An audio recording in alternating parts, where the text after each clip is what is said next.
Am I my love and my life, guide my hand and be together with me as I write, so that not I, but you will do everything, you will dictate to me the words, that all of them may be light of truth.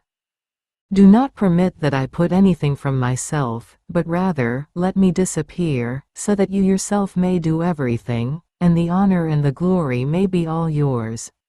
I do this only to obey, and you, do not deny me your grace. February 4, 1922. Love, wandering and rejected, bursts into sobs. As I was in my usual state, my always lovable Jesus made himself seen all panting, his breath was fire, and clasping me to himself, he told me, "My daughter, I want refreshment for my flames. I want to pour my love out, but my love is rejected by creatures. You must know that in creating man I released a quantity of love from within my divinity which was to serve as primary life of the creatures, so that they might be enriched, sustained, strengthened, and helped in all of their needs. But man rejected this love, and my love has been wandering from the time man was created, and it keeps going round without ever stopping. Rejected by someone, it runs to someone else in order to give itself, and as it is rejected, it bursts into sobs. So, lack of correspondence causes the sobbing of love. Now, while my love goes wandering and runs to give itself, if it sees someone who is weak or poor, it bursts into sobs and says to him, "Ah, if you did not make me go wandering, if you had given me a place in your heart, you would have been strong, and you would lack nothing." If it sees someone else who has fallen into sin, it bursts into sobs. "Ah, if you had let me enter into your heart, you would not have fallen." For another one whom it sees dragged by passions, muddied with earth, love cries and, sobbing, it repeats to him, "Ah, if you had taken my love, passions would not have life over you, the earth would not touch you, my love would be enough for you in everything." So, in each evil of man, small or big, love bursts into sobs and continues to go wandering in order to give itself to man. And when in the Garden of Gethsemane all sins presented themselves before my humanity, each sin carried the sob of my love. All the pains of my passion, each blow of the lash, each thorn, each wound, were accompanied by the sob of my love, because if man had loved, no evil could have come. Lack of love made all evils and even my very pains germinate. In creating man, I acted like a king who, wanting to make his kingdom happy, takes 1,000,000 and makes it circulate, so that whoever wants it may take from it. However, as much as it circulates, only a few take a few cents. Now, the king is anxious to know whether the peoples are taking the good he wants to do for them, and he asks whether his 1,000,000 is finished so as to put out more millions.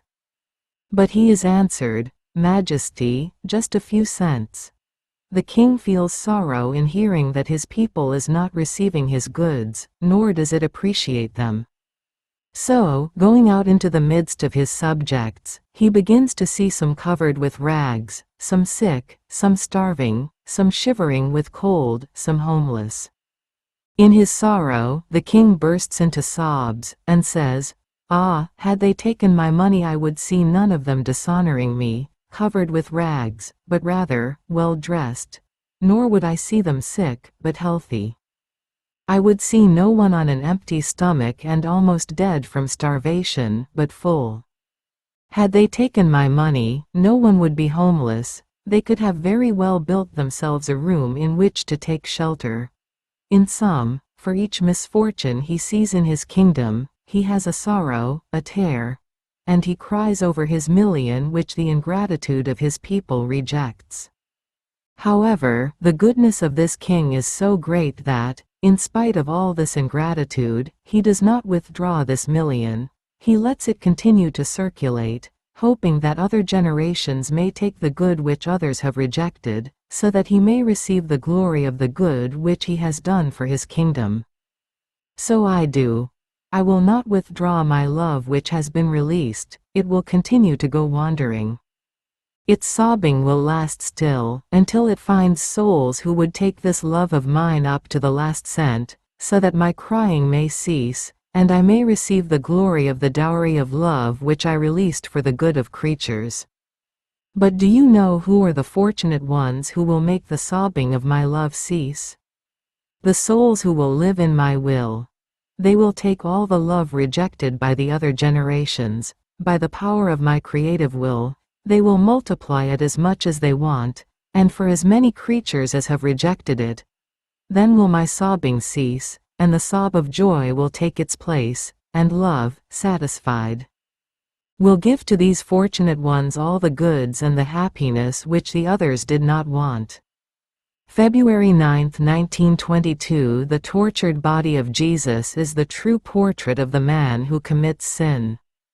In the scourging, Jesus let his flesh be torn to shreds, and he reduced all of himself to a wound in order to give life back to man once again.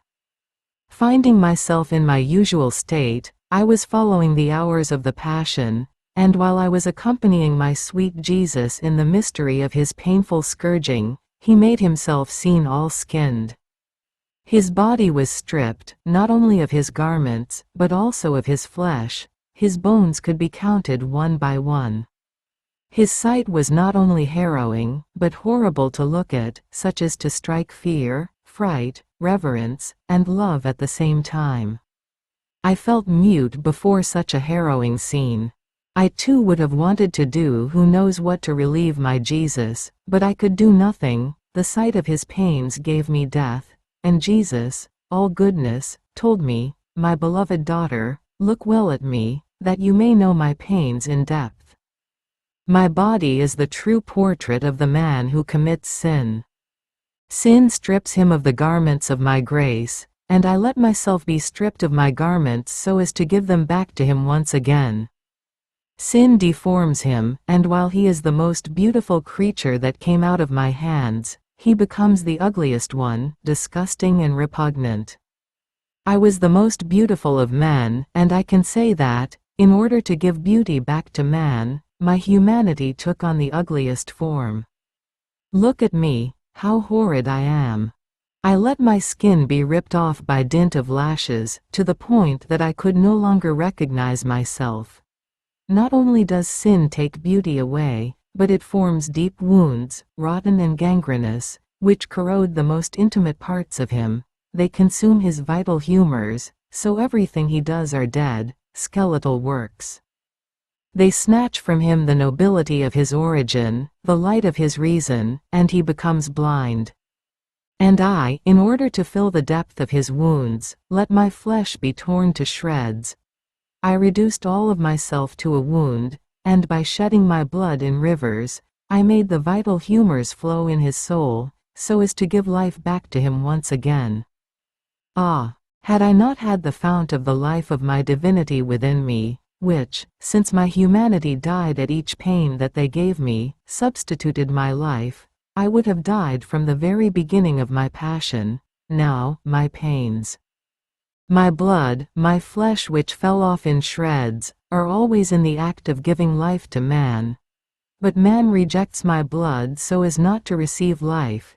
He tramples upon my flesh so as to remain wounded. Oh, how I feel the weight of ingratitude. And throwing himself into my arms, Jesus burst into tears. I clasped him to my heart, but he was crying strongly. What torment, to see Jesus crying. I would have wanted to suffer any pain so that he would not cry. So I compassionated him, I kissed his wounds, I dried his tears, and he, as though cheered, added, "Do you know how I act? I act like a father who loves his son very much. This son is blind, deformed, crippled, and his father who loves him to folly, what does he do?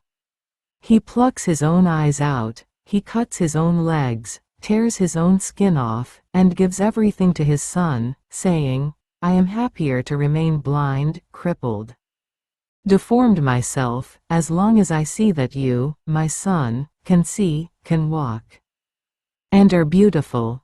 Oh, how happy is that father, in seeing his son looking with his eyes, walking with his legs, and covered with his beauty. But what would the sorrow of the father be if he saw his son, ungrateful, throwing away his eyes, legs and skin, contenting himself with remaining ugly as he is? So I am. I took care of everything, but men, ungrateful, form my most bitter sorrow. February 14, 1922. The happiness of Jesus when one writes about him. As I was in my usual state, my sweet Jesus made himself seen all pleased and with an indescribable contentment, and I said to him, "What is it, Jesus? Are you bringing me good news, that you are so content?" And Jesus told me, "My daughter, do you know why I am so content? All my joy, my feast, is when I see you write. I see my glory, my life and the knowledge of me that multiplies more and more, being inscribed in those written words. The light of the divinity, the power of my will, the outpouring of my love, I see everything written on paper, and in each word I feel the fragrance of all my perfumes. Then I see those written words run in the midst of the peoples, to bring new knowledges, my outpouring love, the secrets of my will. Oh, how I rejoice! So much that I don't know what I would do to you when you write. And as you write new things that regard me, I keep inventing new favors in order to repay you, and I dispose myself to tell you new truths so as to give you new favors.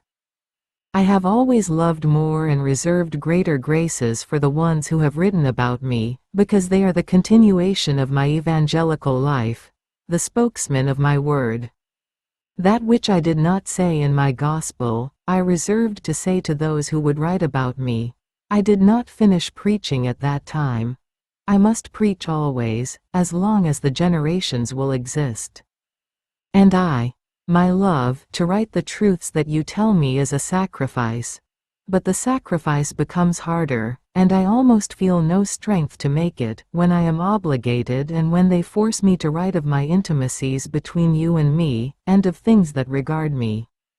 I don't know what I would do so as not to put the pen on paper. And Jesus, you remain always aside, it is always about me that you speak. What I do to you, how much I love you, and where my love toward creatures reaches. This will push others to love me, so that they too may receive the good that I do to you. Besides, this mixing you and me in writing is also necessary, otherwise some might say, to whom did he say this? To whom was he so generous in lavishing his favors? Maybe to the wind, to the air? Is it not said that in my life I was so very generous with my mama? That I spoke to the apostles, to the crowds, and that I healed such and such sick person? Therefore, everything is necessary, and be sure that, in what you write, it is always me that you make known more. February 17, 1922. Love is the cradle of man. I felt oppressed because of the privation of my sweet Jesus, and I did nothing but call him, desire him, but in vain. After much hardship, when I could take no more, he came. Who knows how many things I wanted to tell him, but he rose 3 up high without giving me time, and I looked at him and called him, Jesus, Jesus, come. He too looked at me, and he let a dew rain upon me from his person, which beaded all of me. This dew drew him toward me, in such a way that he lowered himself toward me and told me, my daughter. The desire of the soul to see me tears the veil which exists between time and eternity, and her repeated desire makes her take flight to come close to me. My love is almost restless when I see that the soul yearns for me. And I do not make myself seen. And only then does she calm herself when I not only make myself seen, but I give her new charisms and new pledges of love. My love is always in the act of wanting to give new pledges of love to the creature, and as soon as it sees that my will takes the operating and directing role of giving itself to the creature, my love makes feast, runs, flies toward her, and becomes the cradle of man. And if it sees that she does not rest in its cradle, it rocks her and sings for her, to make her rest and sleep on its lap. And while she sleeps, it breathes into her mouth to give her new life of love. If it sees from her interrupted breath that her heart is not happy, by sending her its breath, my love forms the cradle for her within her heart so as to take bitternesses, hindrances and bothers away from her, and make her happy with love. And when she wakes up, oh, how my love rejoices in seeing her reborn, happy and full of life. It says to her, "See, I rocked you on my lap to give you rest. I kept vigil at your side during your sleep, so that you might wake up strong, happy, and completely different from the one you were.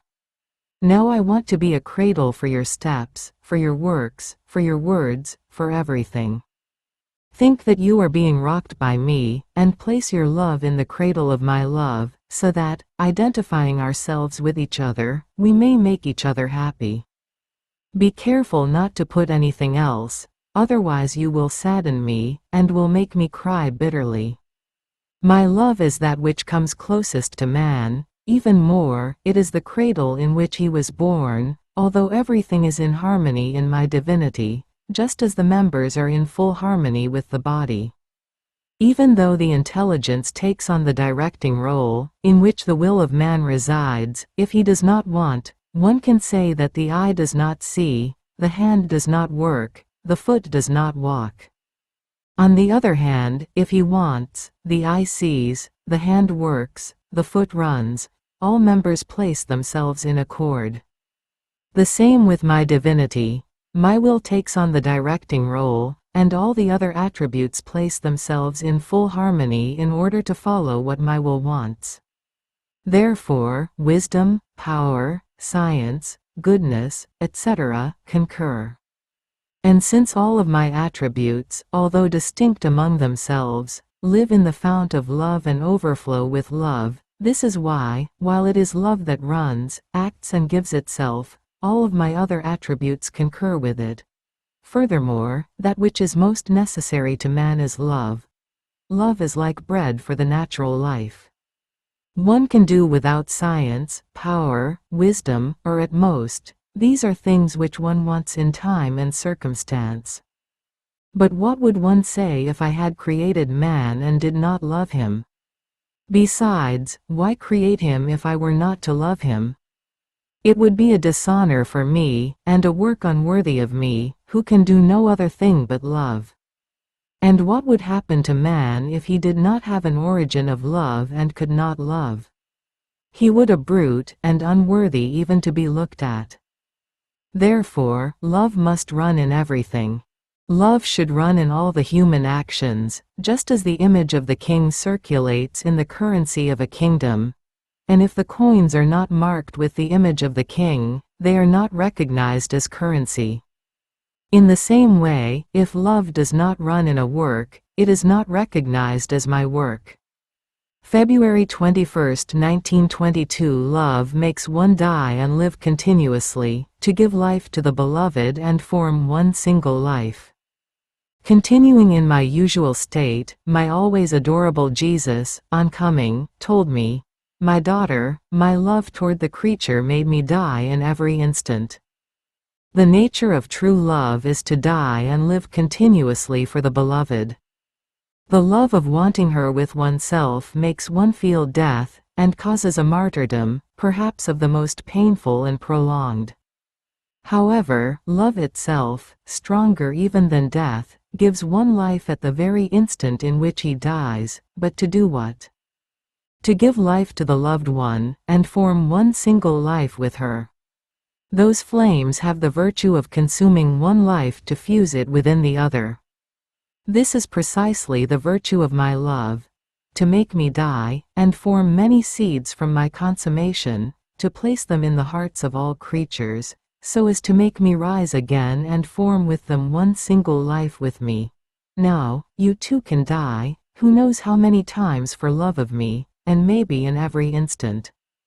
Every time you want me and do not see me, your will feels the death of my privation, and it does in reality, because as you do not see me, your will dies because it does not find the life it looks for. However, after it has consumed itself in that act, I am reborn in you, and you in me, and you find the life you wanted, but to return to die once again in order to live in me. In the same way, if you desire me, your unsatisfied desire feels death. But as I make myself seen, it finds its life again. And so, your love, your intelligence, your heart, can be in continuous act of dying and living for me. If I have done this for you, it is only fair that you too do it for me.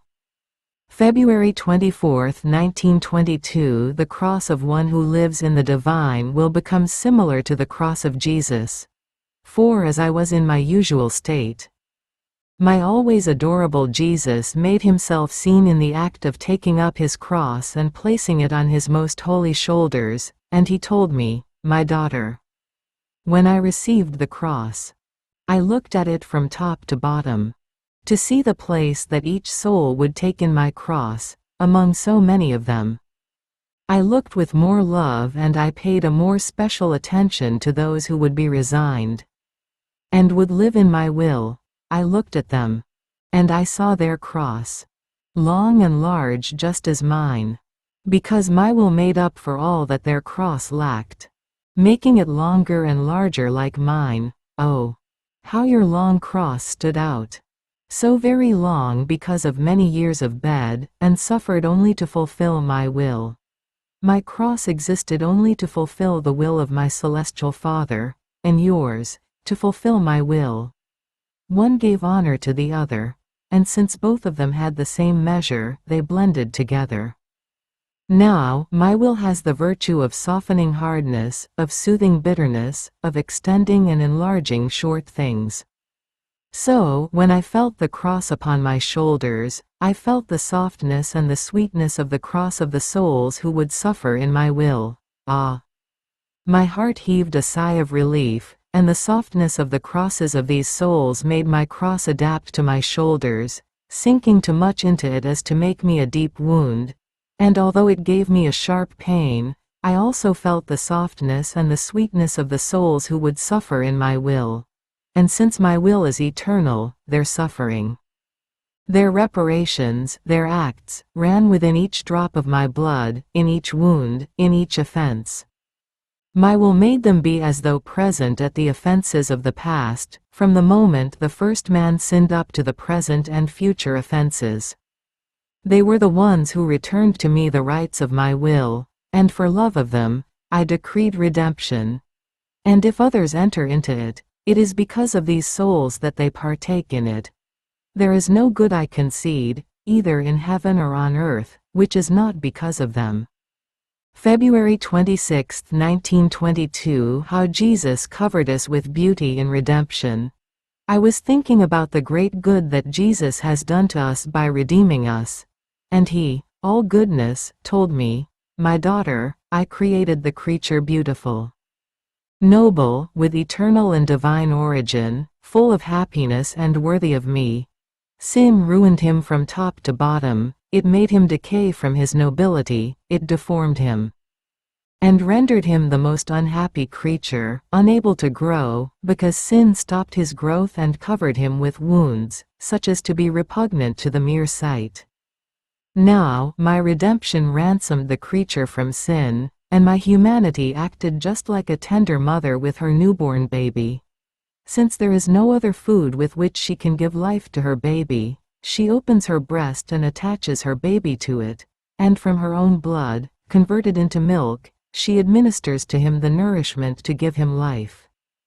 More than mother, my humanity made many holes be opened in itself by blows of lash, which, almost like many breasts, sent out rivers of blood, so that my children, by attaching themselves to them, might suckle the food to receive life and develop their growth.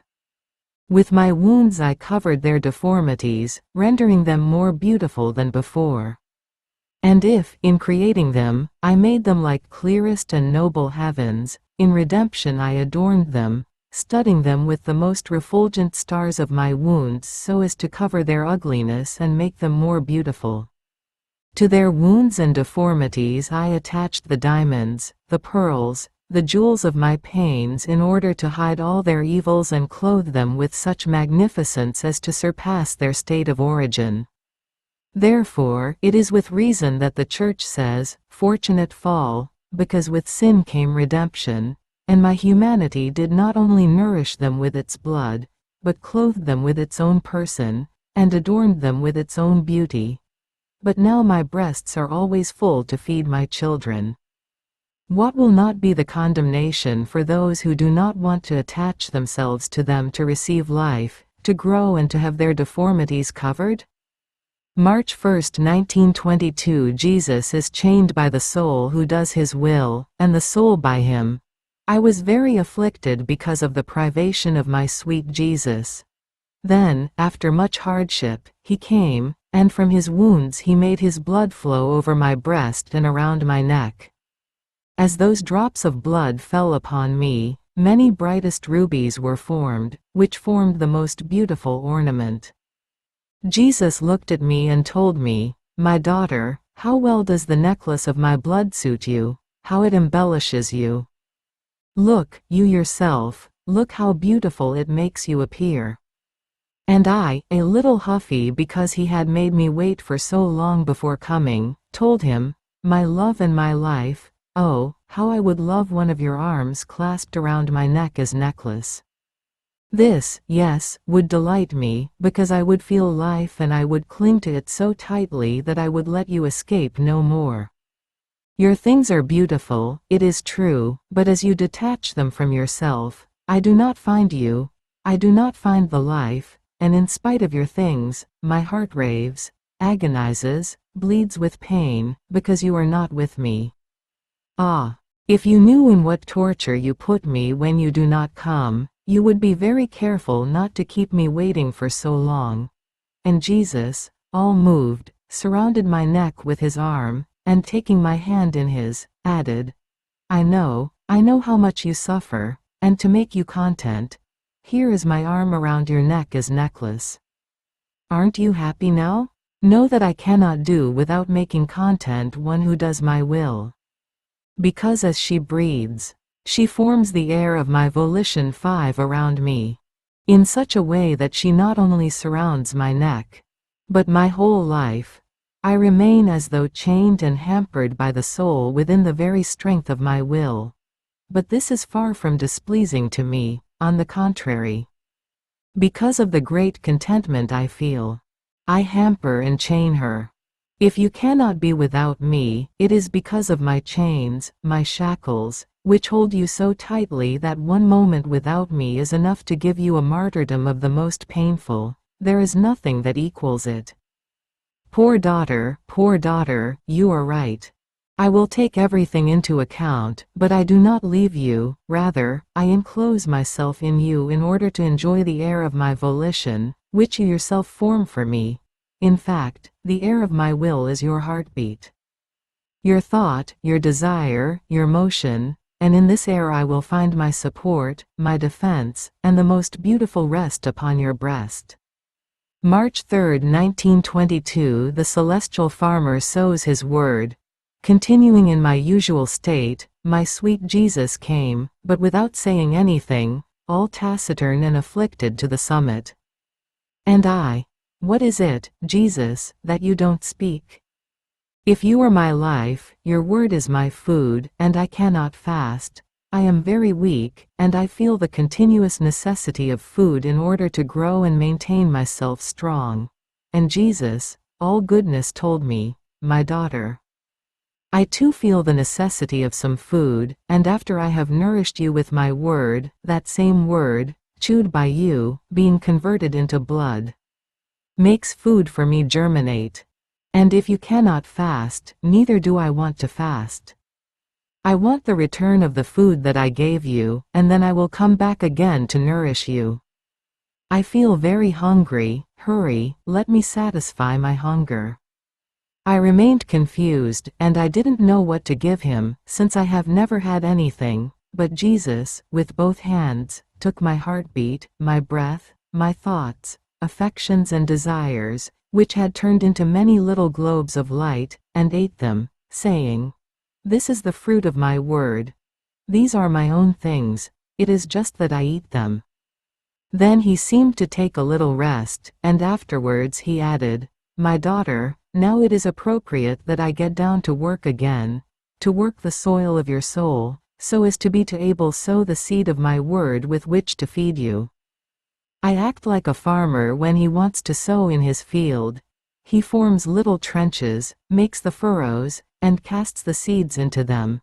Then he again covers with earth the little trenches and furrows in which he has sown the seeds, so as to keep them sheltered and give them the time to germinate, to then harvest them increased 100-fold, and make of them his food. But he is careful not to put in too much earth, otherwise he would cause his seeds to suffocate and die under the earth, and he would run the risk of remaining on an empty stomach. Now, so I do. I prepare the little trenches, I form the furrows, I enlarge the capacity of her intelligence to be able to sow my divine word, and therefore form the food for me and for her. Then I cover the little trenches and the furrows with earth, which is humility, nothingness, the annihilation of the soul, and some little weakness or misery of hers. This is the earth, and it is necessary that I take it from her because I lack this earth, and so I cover everything and I wait for my harvest with joy. Now, do you want to know when too much earth is placed over the seed? When the soul feels her miseries, her weaknesses, her nothingness, and she afflicts herself. She thinks about it so much as to waste time, and the enemy uses this in order to throw her into disturbance, discouragement and despondency. All this is earth in excess over my seed. Oh, how my seed feels like dying, how it struggles to germinate under this earth. Many times these souls tire the celestial farmer, and he withdraws. Oh, how many are the souls like these? And I, my love, am I one of these? And he? No, no, one who does my will is not subject to forming earth that suffocates my seed. Rather, many times I find not even humility in her, but only her nothingness, which produces little earth, so I can place just one layer over my seed. And the son of my will soon fecundates it, and it germinates, and I make great harvests, to then quickly return to sow my seed again. Besides, you can be sure of this, don't you see how often I return to sow new seeds of truths into your soul? Now, as he was saying this, sadness appeared on the face of Jesus. Taking me by the hand, he carried me outside of myself and showed me deputies and ministers, all distraught, as if they had prepared a big fire, and were wrapped in its flames themselves. One could see sectarian leaders who, tired of waiting before railing against the church, wanted either to be left free to wage bloody wars against it, or to withdraw from the government. They felt the ground missing under their feet because of financing as well as other things, and in order not to make a bad impression, they wanted to withdraw from holding the lot of the nation. But who can say everything? Jesus, all sorrowful, said, "Terrible, terrible is the preparation." They want to do things without me, and everything will serve to confuse them. March 7, 1922. The words of Jesus are full of truth and of light, and they carry with them the virtue of transforming the soul into truth itself, into light itself, and into the very good which they contain. I was thinking about what has been written, and I said to myself, is it really Jesus that speaks to me, or is it a trick of the enemy and of my fantasy? And Jesus, on coming, told me, "My daughter, my words are full of truth and of light." 6. And they carry with them the virtue of transforming the soul into truth itself, into light itself, and into the very good which they contain, in such a way that the soul does not only know the truth, but she feels within her the substance of operating according to the truth which she has known. Further, my truths are full of beauty and attraction, in such a way that the soul, taken by their beauty, lets herself be enraptured by them. In me everything is order, harmony and beauty. See, I created the heavens, they alone could have been enough, but no, I wanted to adorn them with stars, almost studding them with beauty, so that the human eye might enjoy more from the works of its Creator. I created the earth, and I adorned it with many plants and flowers. I created nothing which did not have its own ornament. And if this is in the order of created things, much more so in my truths, which reside within my divinity. While it seems that they reach the soul, they are like solar rays, which hit and warm the earth without ever departing from the center of the sun, and the soul remains so enamored with the my truths that she finds it almost impossible not to put into practice the truths she has known, even at the cost of her life. On the other hand, when it is the enemy or the speculation of fantasy that want to speak about truths, they bring neither light, nor substance, nor beauty, nor attraction. They are empty truths, without life, and the soul does not feel the grace to sacrifice herself to put them into practice. Therefore, the truths that your Jesus tells you are full of life and of all that my truths contain. Why do you doubt? March 10, 1922. Universal effects produced by the acts done in the divine will. One who lives in the divine will is queen of all.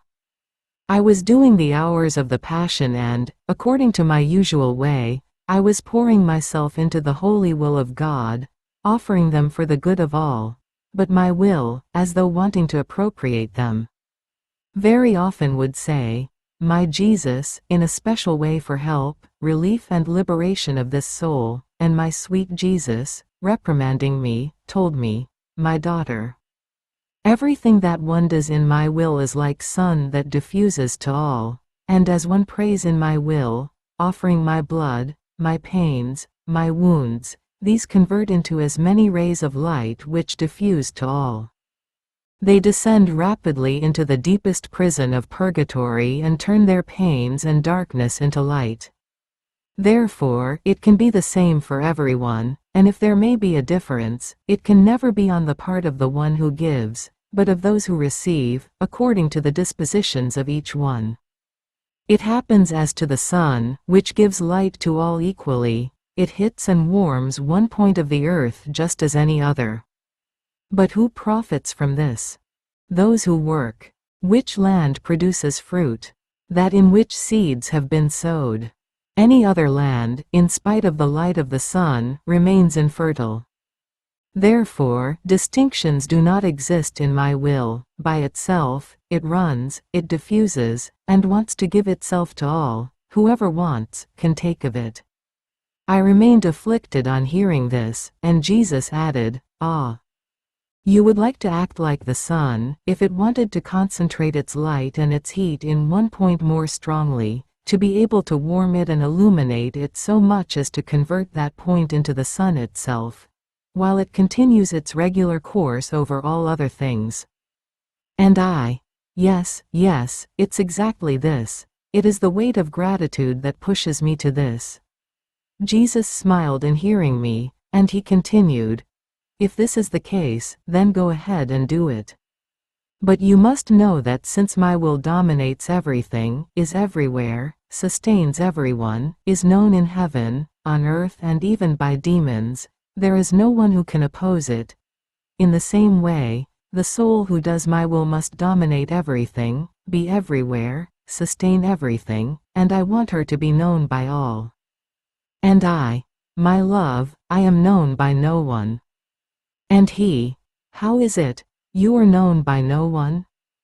All angels and saints know you, one by one, and they anxiously await your operating in my will, like a divine note, and the most harmonious one, which flows over everything they have done in life, to give them greater splendor and contentment. All purging souls know you, as they feel over themselves the continuous refreshment that the working in my will brings. The demons know you from the power of my will which they feel in you. And if the earth does not know you for now, it will know you later on. It happens to one who does my will, and I act with her, just as I did with my celestial Mama. I constituted her queen of all, and I commanded all to recognize her and honor her as their queen, and I commanded her to crush with her foot the head of the infernal dragon. So I do with those who live in my will. Everything is under their dominion, and there is no good which does not come from them. March 13, 1922. The great good that hearing the truths brings. As I was in my usual state, I found myself in the midst of a flowery valley in which I found my late confessor, who died on the 10th of the current month, her third confessor, Don Gennaro di Gennaro. According to his habit when he lived down here, he told me, "Tell me, what did Jesus say to you?" And he spoke to me in my interior. He did not tell me anything with words, and you know that I don't take into account the things which I hear in my interior. And I want 7 to hear also what he told you in your interior. And as though forced, he told me, "My daughter, I carry you in my arms. My arms will serve you as a little boat to make you sail in the interminable sea of my will. Then, as you do your acts in my volition, you will form the sails, the mast, the anchor, which will serve not only as ornament to the little boat, but to make it move faster. The love I have for one who lives in my will is so great that I carry her in my arms without ever leaving her." And while he was saying this, I saw the arms of Jesus in a shape of a little boat, and myself in the middle of it. On hearing this, the confessor told me, "You must know that when Jesus speaks to you and manifests his truths to you, rays of light drop upon you. Back then, when you manifested them to me, not having his virtue, you manifested them drop by drop, and yet my soul remained all filled with those drops of light. That light gave me greater spur, more desire to hear more truths, to be able to receive more light, because the truths bring celestial fragrance and divine sensation, and this, by just hearing them. What will it be for those who practice them? This is why I desired so much to hear what Jesus told you, and I wanted to tell others. It was light and fragrance that I felt, and I wanted others to share in them. If you knew the great good that my soul has received in hearing the truths which Jesus was saying to you, how it still drips with light and emanates celestial fragrance, which not only gives me refreshment, but serves as light to me and to those who are near me. And as you do your acts in the divine volition, I take special part in them, because I feel the